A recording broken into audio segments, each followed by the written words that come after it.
Hello every one. നമ്മളിന്ന് അമ്മയുടെ അമ്മമ്മ വീട്ടിലെ കാവിലെ പാട്ടുത്സവത്തിന് വന്നതാണ്. നമ്മളിന്ന് കുറച്ച് നേരത്തെ ഇറങ്ങിയിട്ടുണ്ടായിരുന്നു കേട്ടോ. അപ്പോൾ ഇവിടെ കളം വരച്ചുകൊണ്ടിരിക്കുകയെന്നേ ഉള്ളൂ. അപ്പോൾ നമ്മളെത്തി എല്ലാവരെയൊക്കെ കണ്ട് സംസാരിച്ച് അത് കഴിഞ്ഞ് കാവിൽ തൊഴാൻ പോയതാണ് കേട്ടോ. ഇവിടെ കാവിൻ്റെ ഉള്ളിൽ ഞാൻ തൊഴാൻ ആദ്യമായിട്ടാണ് വരുന്നത്.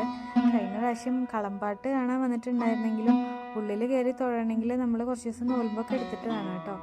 അപ്പോൾ ഉള്ളിൽ കയറി ആദ്യമായിട്ട് തൊഴുന്നതുകൊണ്ടാണ് എന്താ അറിയില്ല, പറഞ്ഞു കേട്ടിട്ട് മാത്രമല്ലേ ഉള്ളൂ ഇതിൻ്റെ ഉള്ളിൽ എങ്ങനെയൊക്കെയാണെന്നുള്ളത്. അപ്പോൾ ആദ്യമായിട്ട് കയറി തൊഴുന്നതിൻ്റെ ഒരു സന്തോഷമാണോ എന്താ അറിയില്ല, അങ്ങനെ ഒരു ഫീലിംഗ് ആയിരുന്നു ഉണ്ടായിരുന്നത്. അപ്പോൾ ഉള്ളിലെല്ലാം കയറി തൊഴുതിറങ്ങി നമ്മൾ പുറത്ത് പിന്നെയും കുറച്ച് കുടുംബക്കാരെയൊക്കെ കണ്ട് അവരോടൊക്കെ സംസാരിച്ചിരുന്ന് നമ്മളിതിന് ഭക്ഷണം കഴിക്കാൻ പോയി കേട്ടോ. അവിടെ 3 ദിവസത്തെ പാട്ടുത്സവമാണ്. അപ്പോൾ നമ്മൾ ആദ്യത്തെ ദിവസമാണ് പോയിട്ടുണ്ടായിരുന്നത്. ഭക്ഷണം കഴിക്കലൊക്കെ കഴിഞ്ഞ് വന്നപ്പോഴേക്കും കളം വരയ്ക്കൽ കഴിഞ്ഞിട്ടുണ്ട്. അപ്പോൾ എല്ലാവരും എത്തിയിട്ടുണ്ട് കേട്ടോ. അവിടെ പൂജയൊക്കെ തുടങ്ങുകയാണ് ഇനി.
കളമ്പാട്ടിൻ്റെ ബാക്കി വീഡിയോസ് നമുക്ക് എടുക്കാൻ പറ്റുന്നുണ്ടായിരുന്നില്ലേ. അപ്പോൾ നമ്മൾ കളമ്പാട്ടെല്ലാം കഴിഞ്ഞ് തിരിച്ചു പോരാണ് കേട്ടോ. അപ്പോൾ അടുത്ത വീഡിയോയിൽ കാണാം. ബൈ.